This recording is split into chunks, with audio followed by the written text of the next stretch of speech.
This is the Out of Time Film Podcast, where your hosts Tom and John discuss everything from blockbuster films to TV and games like there's no tomorrow.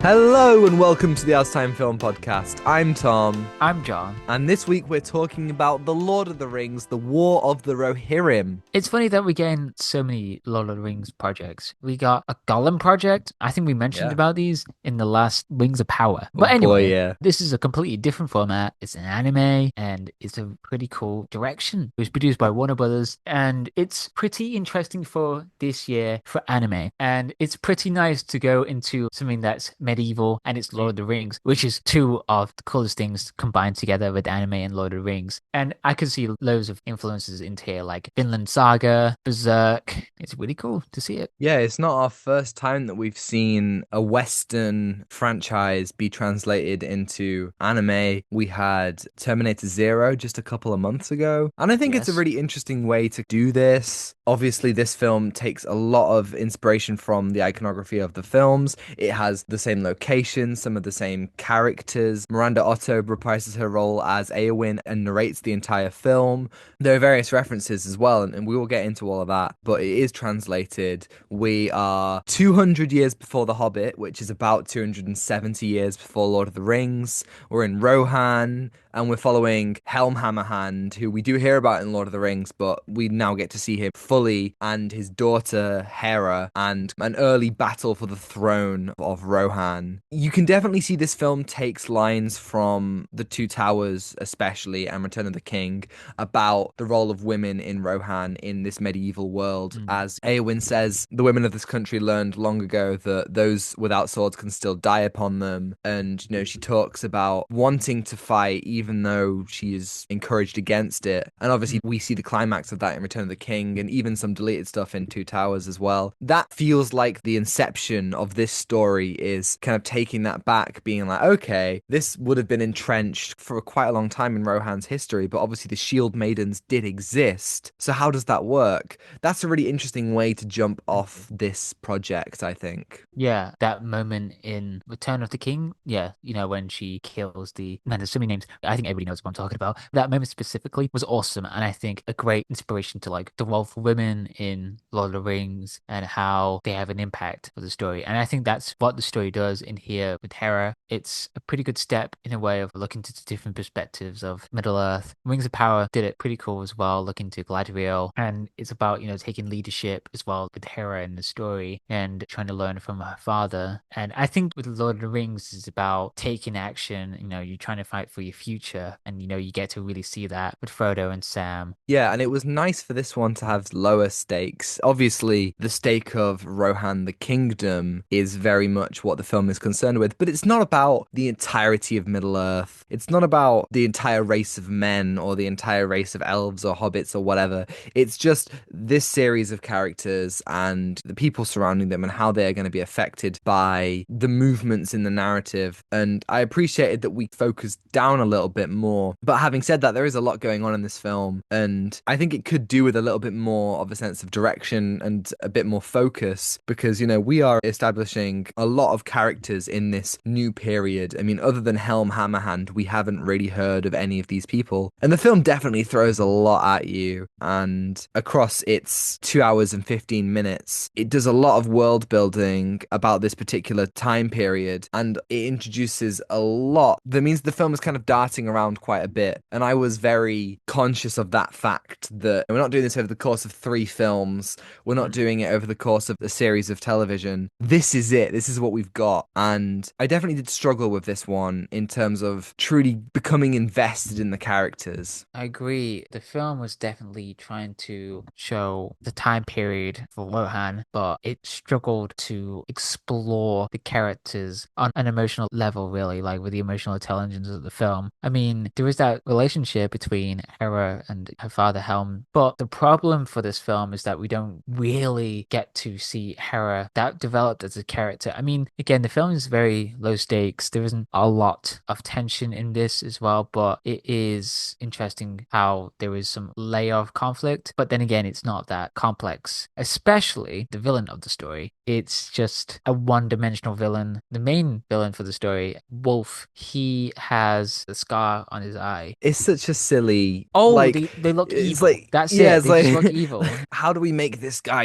Wolf Evil. is our villain, and it's like he's called Wolf, and he has long dark hair, and he dresses Yeah. in black, and he's got the Yeah. scar, and he's arguably our secondary character that we spend the most time with. And when you think about it, Lord of the Rings is really interesting in terms of its villains, because who have you got? You've got Sauron, who never shows up, isn't even a villain. You got Saruman, of course, who is barely in the books, but is much expanded upon in the films. You got your odd orc Uruk-hai here and there. In The Hobbit, again, it's just Smaug, but the film expands on that as well, with Azog and with the Master of Lake Town, etc., so forth. There's not a whole host of villains in this series. Gollum? Yeah, Gollum, I guess. Yeah, he's kind of, in some semblance, a villain, a very tragic one as well. Yeah. But in terms of those core antagonists, it's not like the kind of cornerstone of this universe. I don't know. I felt like the film had some really interesting elements with its protagonists, but when it came to the antagonist, I was just kind of disappointed.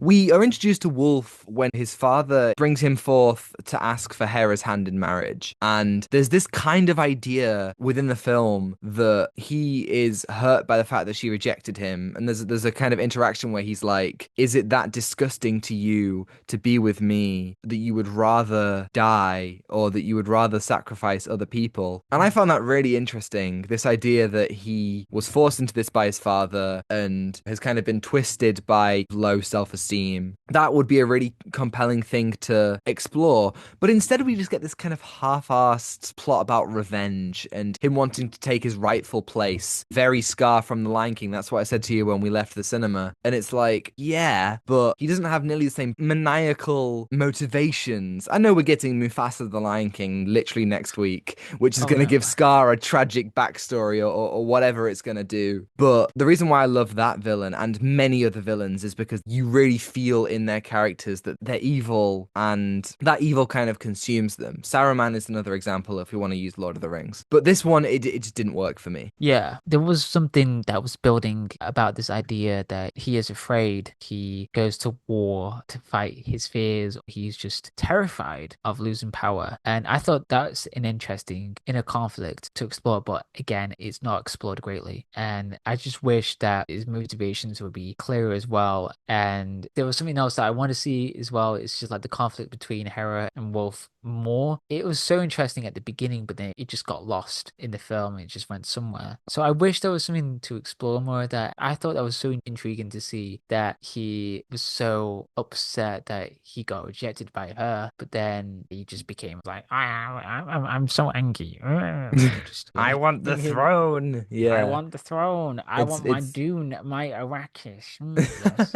I mean, that's an interesting comparison, isn't it? Like, those characters work so well because they are so evil and you love watching them be evil. You make an interesting point about the start of the film, and I think it's interesting when you look at all the Middle-earth stories, keeping it on screen here for the sake of keeping it streamlined. But Lord of the Rings, The Hobbit, Rings of Power, the thing that they all need to get right is the beginning. If you don't believe in the hobbits and the Shire, or the Harfoots, or the elves, or the dwarves, or men, any of these kind of different factions, if you don't believe in them and the light in their life and the things they're fighting for, the film just kind of falls apart. And I think that this film didn't quite get that start for me, even in The Hobbit. And I think this film is better than the second two Hobbit films. But the first Hobbit does such a good job at setting up the stakes that when you hit the less good films, it doesn't matter because the first film has made you invested, at least in my experience.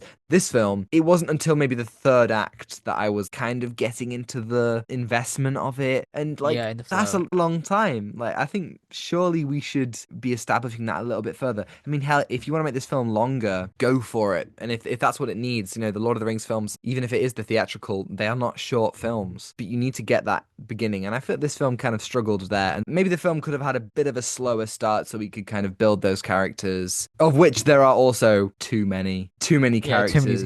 Yeah. And I don't know how close to the lore this is, but in The Hobbit, when you've got 13 dwarves, and it's like, well, in the books there's 13 dwarves, so in the movie there must be 30. It's like, well, maybe you could kind of cut it down a little bit, so we're not dealing with so many. It's in this one, it's like the too many characters and too many of them die, and it's like, oh, wait, so who was that? It's just a lot to take in. Yeah, it's something to consider when it comes to making things from a source of when it comes to adapting works. And with 13 Dwarfs, that's a good point to talk about. Like, how do you focus on so many characters, whereas the book can do that? A book can explore those characters. But in a film that is very overwhelming, that's important to consider about how do you make your film a bit more accessible with the characters and thinking about how to communicate the theme towards them in different ways. I think, yeah, with the characters, it was too many to like think about what the goals were. It just felt like we didn't have time to think about what are they as a character in this world. Yeah, and a lot of the film felt like there weren't many moments of levity. Not as in like sure. I need a comedic scene or anything, but it didn't feel as time to breathe really. And even in the music, you feel that. This uses various themes from Lord of the Rings, from Howard Shore's work, and that stuff's all impeccable. It's untouchable. But what the original score does is you don't really feel like there's ever a moment where the score properly slows down and does something tender. It's like in Lord of the Rings, whenever the Shire theme comes up, you think of a peaceful time, you think of something green, something beautiful. You never get that in this, and I accept that it's going for a different tone completely, but I just kind of felt like it was throwing a lot at me the whole time, which is a shame because like the animation is pretty good, and basically the whole second half is in winter during a blizzard, and I really enjoyed exploring Middle-earth in that kind of climate. Other than the Pass of Caradhras, we don't really see that in the films. It's great to see the icy landscape and the snow going through. That was really great. It would have been great if we'd have explored that a little bit more. I think because we already know Rohan from Two Towers, from Return of the King, we know Edoras, we know Helm's Deep. The filmmakers kind of just assumed that we could just drop us straight into it rather than giving a bit more time to establish it. But I think it's the opposite. I think it's important to establish these things rather than just be like, boom, we're in. Yeah, they have this expectation to know everything is just set in that world. And then I think what the movie also struggled with was, just to preface, I loved the idea of the Shield Maidens, right? Yeah, the Shield Maidens and how Hera looks up to them and has this strong resemblance in a way. And I thought that was a great motivation for her. But the mythologies that I thought was a bit lacking was the king himself. Should we get into spoilers? Let's do it, yeah. Yeah. So out of nowhere, the king is just some crazy berserker guy, and he's too angry to die. In the second half, he somehow survives all the arrow attacks that you got injured by. And the film doesn't really explain about how he has so much power, in the sense of like, how can you go through this in the middle of the winter? I mean, there was a bit of foreshadowing, which I just remembered, where he punched or he killed Wolf's father.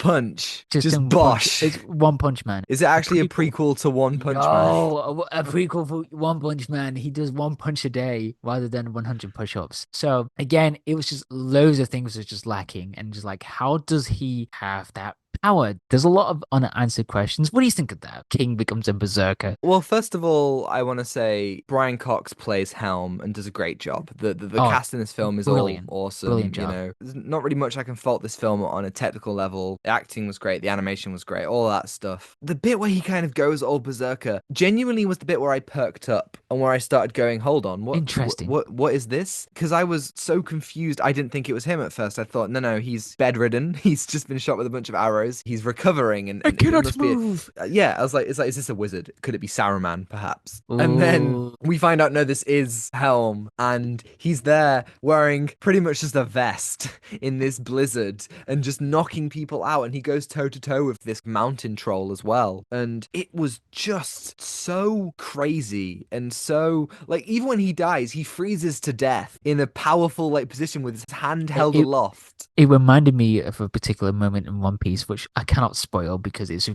great moment. It just reminded me of that. Right. But yeah, Well, yeah. maybe that was their inspiration. Again, I don't know if this was in any of Tolkien's texts, maybe somewhere in various appendices, but they decided to make this guy the coolest dude ever and Yeah. just make him for no reason an unstoppable hulking being who Yeah. clearly, you know, I didn't mind it, but I just wish there was some, yeah, kind it of just explanation. yeah, no, it came out of absolutely nowhere, and then they just kind of move on, and it's like, okay, a little bit of mystery, a little bit of magic, I get that, sure, man. I think it's a shame because I think he is really well characterized, even though you don't understand some of his kind of motivations, but then his sons die so fast and without any proper exploration, and then Hera herself, they could really use some more. It's difficult because so much of it is almost there. I feel like we've been harping on about the stuff that didn't work, but it is worth saying that, yeah, a lot of it is there. You can see Hera as a very intuitive character, somebody who's brave and somebody who wants to fight. There's a lot of echoes of Eowyn in there. That's all really interesting with her and her cousin as well, who eventually becomes the king. And then there's an old shield maiden as well who helps out, and a lot of these interesting characters. Also, this idea of like hope and the symbol of Helm Hammerhand, the cousin who becomes the king, literally wears the armor as this kind of beacon, and it scares the army, and that stuff was all really cool. I thought the third act of this film was where it really came alive, and it's a shame because I just thought that the first two acts were struggling. Yeah, it just had nothing to build upon with the characters. It just felt like, okay, there you go. And the third act, I mean, it had some emotional level to it, but just didn't really go deeper. I mean, it was good to see Hera and Wolf duke it out, but again, I wish there was something to reflect on with them between their conflict. It just felt so rushed at the end. It just like, there's got to be something that they needed to build on. Yeah, there's a motif kind of going throughout of the eagles who are kind of flying The around and Eagles! Oh my God, it's the Yeah, Eagles! again, every on-screen Middle-earth film is The just third like, act. hey It's always guys, the third act, eagles. yeah. And it just kind of was like, again? Really? Like, is this really the solution to our problems all the time? And I thought to myself, wouldn't it be really interesting if this was actually a part of Hera's arc? She does have an arc. It's an arc of accepting her leadership and finding her way to bravery, but that very much is her being allowed a chance to lead by other people. And I felt like maybe personally she could have had a chance to grapple with the Eagles, and maybe she's scared of them at the game, but she has to overcome her fear. I don't know, but she just kind of comes to the Eagles and she's like, hey dude, I need your help. And the Eagles are like, sure thing, off we go. And, you know, the fact that they're always there is kind of hilarious, and it feeds the ongoing joke of, yeah, just ask the Eagles for help whenever they need him. Yeah. Do you know that question about like there was that one fan who asked Tolkien why wouldn't the Eagles take them to Mordor? I didn't know anyone ever asked him that. Someone, I What think did he someone did. what did he say? I think he said shut up. I think. Yeah, probably. Yeah, I think. I love that. Yeah, he Tolkien's like, just said shut shut up, up. mate. Shut up or something. Yeah. I think it's somewhere, or either I'm just going insane. I can't imagine anyone ever asked him that, but if he did, that is hilarious. It does feel like a plot point that I could put Yeah, hold. Is like, for oh, sure. why couldn't they fly over there? I feel like on screen, at least, every time we've seen the Eagles, it becomes more and more convenient. Like in Lord of the Rings, it's beautiful, it's fantastic, it makes a lot of sense. In The Hobbit, it's obviously, I know it's in the book, but again, strictly talking about in the films, they come back and it's like, oh yeah, yep, from Lord of the Rings, and then they come back at the end of Battle of Five Armies, and it's like, wow, okay, they really just solved the conflict. And they're in this film again, and it's like, sorry, do they have a day job? Like, what are they doing? It's waiting for humans. Do you think they just fly any minor inconveniences if you Yeah. just dropped the ring or something, and they just like, and they just swoop in and just help you, and that's it? Maybe. I Just mean, they many- they took the meat at the beginning, so you know that meant something. The final thing I want to talk about is Yeah. the references to the wider Lord of the Rings. As I said, it's all the same Yes. locations and kind of iconography, and that stuff's all fine. It makes a lot of sense then to do that for this film, but at the end, there are three moments when it's just like, right, okay. There is a really interesting moment where we see two orcs in the middle of the film collecting rings, and they're kind of saying, well, what does Mordor want with rings? Very, very interesting. Small bit of world building. You know, I thought that was just kind of like hinting at other things that are out there. That to me was really fascinating. But then there was this moment at the end when Hera was like, this place is gonna be called Helm's Deep. And then, you know, it's like she turns to the camera and winks because it's like, sorry, did we need that? Did we need that moment where they just turn to the camera? I And was they're about like, to like, that meme with like the pointing thing, like, oh my yeah, God, yeah, it's yeah, yeah, yeah. Helm's Deep. Oh my God, it's there. Yeah, and then they do it again with Saruman when Saruman's like, hello, it's me, Saruman, and my entire beard is white now. And it's like, right, sure. sure. Okay, here he is. I guess Isengard, it was to rent, and he went to the estate agents and he was like, hey, is this tower that is shaped exactly like my staff? Can I? And then the final one, right at the very end, Hera's like, there's this wizard who wants to know about the rings. What's his name? He has many names, but in the common tongue, he's known as Gandalf. Like, turn to the camera, properly grab the camera by the lens and just say Gandalf. It's like, guys. I wonder who that could be. I Oh, wonder. never heard of such a the thing. Stranger? Mithrandir? Gary? Gary Dalf? Gary. Oh, I'm honestly just, did we need those three things? I don't think so. No, I think we it's didn't like, need who those knows if there will be a sequel to this? I don't think it's going to do very well. It hasn't been very well marketed. People aren't talking about it. I don't think this is, Sonic 3 is out next week. Mufasa's out next week. It's going to completely go under the radar, which is a bit of a shame because it does open the door for some really interesting stories from Middle-earth with this art form, even though this film itself was, fine. But did we really need that kind of baited moment where it was like, oh my god, Saruman? Is that Christopher Lee? Who knows? I hope it wasn't AI generated though. I hope it was archival footage or an impersonator or something, because archival. Yeah, that would be so upsetting. Yeah. So what are you going to give The War of the Rohirrim out of 10? A 5. I'm going to give it a 5 as well. I generally don't think I'll ever watch this film ever again. Me too. I'm just like, That's it. If they make a sequel, I might give it a rewatch. But it is a bit of a shame. Maybe. Yeah. But yes, thank you everybody for listening. If you're listening on YouTube and you enjoyed it, you can like and subscribe if you want to see more. And if you're listening on Apple or Spotify, you can follow and give us a 5-star review if you think we're worthy. And next week, we got to do something bad before we do something good. Next week is Kraven the Hunter. I'm so sorry, but the week after that is Sonic. I promise it's coming. I promise we're gonna be free. Sonic 3 peak is incoming, everybody. But first of all, we have to do the final Spum film. No, dude, it's just the final one that we just need to get through. And you can follow us on Instagram at the Time Field Pod to see our incredible thumbnails from Zain Afzal, on Twitter for more thoughts from me and Tom, and TikTok to see edited clips, which are all also on Instagram Reels and YouTube Shorts. And you can find links to that all in the description below. Thanks to Jones-Meyer for the excellent theme and Ronan Phillips vocals as always. And I think that's everything. Amazing. The Zoom call is about to end, so bye. Take Raven. Give nothing back. Goodbye. Goodbye. It is going to end, isn't it?